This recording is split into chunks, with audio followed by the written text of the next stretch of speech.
E a pessoa, como é que faz com a pessoa parar de buscar esse prazer? Porque a pessoa sente prazer, ela usa a droga e ela sente prazer.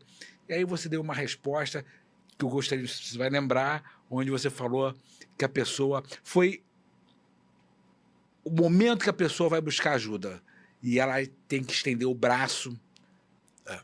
Muito bem. Existe o prazer ligado à droga, porque a droga, ela estimula, o Gebara dá aula sobre isso magnificamente, a droga estimula a liberação de neurotransmissores, de substâncias que estão funcionando no nosso cérebro agora. A droga libera essas substâncias ou estimula a ação dessas substâncias. Muito bem. Então, a pessoa inicialmente sente o prazer. Com o tempo, ela não percebe que, ao usar a droga, vai diminuindo a produção dessas substâncias.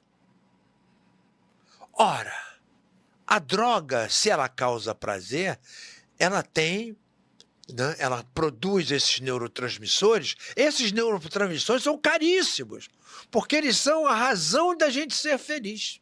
Essas substâncias que nós temos no cérebro, normalmente produzidas, chamadas serotonina, dopamina, ácido gama-aminobutírico e outros, eles, eu falei igual o Gebara agora, e outros, com a mão assim, imitando meu colega.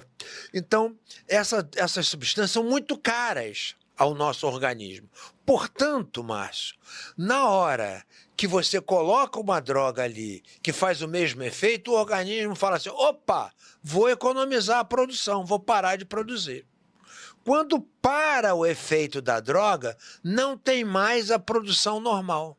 Então a pessoa procura a droga não mais para ter prazer, mas para diminuir o mal-estar da falta da substância normal. É isso que acontece. Então, essa pessoa, ela vive numa situação dúbia. Uma hora ela quer parar, que ela sabe que não está dando certo. Outra hora ela não consegue, porque está sofrendo muito. Então, na hora que o sofrimento é muito grande, eu falei para o Hélio Della Pena, ela precisa esticar a mão e falar, me ajuda. Se ela esticar a mão, você tem como ajudar. E essa entrevista me fez lembrar de um episódio, na Sociedade Psicanalítica do Rio de Janeiro, você conhece a sociedade, você deve ter vários amigos lá na SPRJ. Durante a minha formação, o Dr. Werner Zimmermann. Grande Werner. Ele psicanalista formado na Suíça. Na Suíça, isso. Ele era da sociedade, ele tinha a Vila Serena, né, se não me engano. Vila Serena. Lá em cima. E ele levou um profissional, acho que era um terapeuta, para fazer uma palestra sobre, porque a sociedade não tinha muito assunto, era mais psicanálise. Então ele levou esse grupo, e um dos terapeutas falou uma coisa que eu nunca mais esqueci. Nunca mais. E é exatamente, né? Ele disse o seguinte: ele disse que ele falou que ele fez de tudo, né? E só foi buscar ajuda quando ele estava na sarjeta. Ele falou assim, literalmente na sarjeta. E aí eu fui buscar ajuda.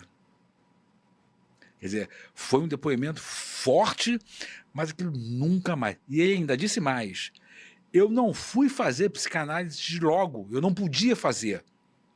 Eu tive que fazer um tratamento antes com conselheiros, internado, anos, para um dia, para um determinado momento, eu pude estar no analista. Então, essa é uma informação muito relevante, muito importante para as pessoas que têm aquele contra-argumento. Mas dá prazer, tá, não sei o quê. Quer dizer, e que acreditam que vão poder parar por conta própria. Que também é uma das questões que acho que você poderia esclarecer para as pessoas, que vocês não são mais fortes do que a droga. Sim. A droga, como eu citei, ela ajuda o cérebro a ter o mesmo funcionamento que substâncias normais do cérebro produzem. À medida que vai se usando cada vez mais droga, o cérebro vai produzindo menos as substâncias que também causam prazer. Por exemplo,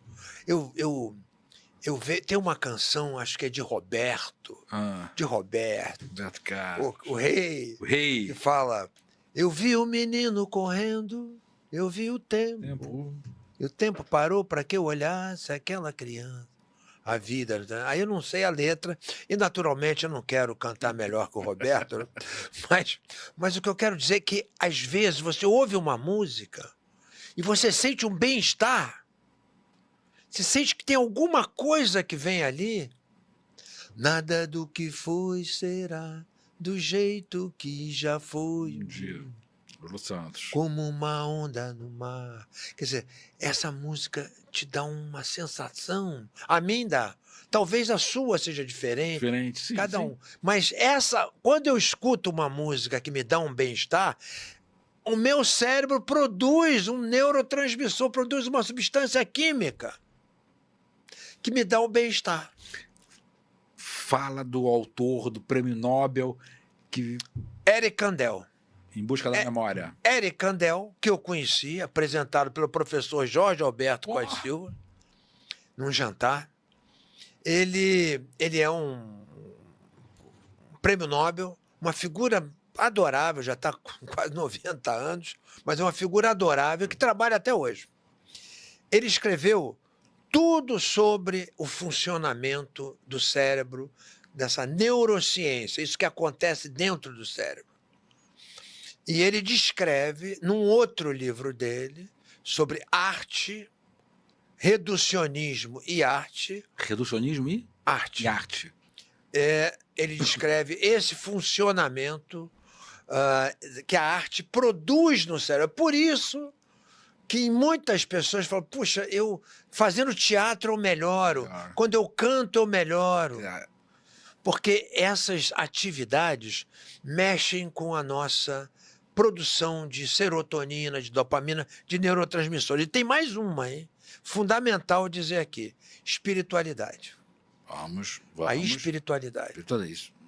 A religião pode fazer isso também.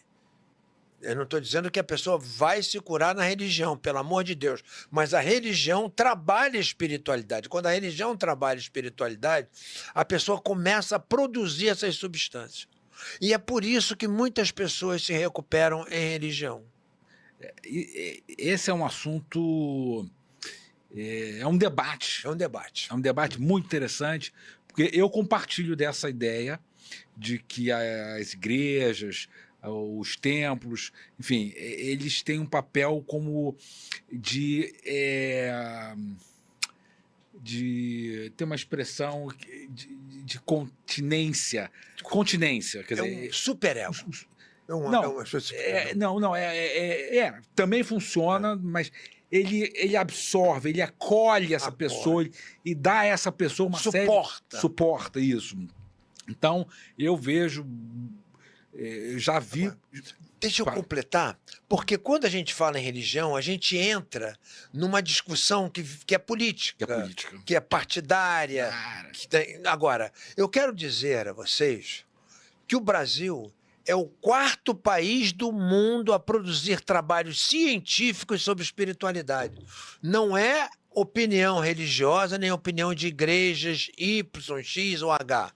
É trabalho científico. E tem um professor aqui no Brasil, Alexander Moreira, que é professor da Universidade Federal de Juiz de Fora, que é um dos maiores pesquisadores de espiritualidade do mundo. E ele tem publicações interessantíssimas, mostrando que adolescentes em Campinas que usam crack, aqueles que têm religião, 18% usam crack.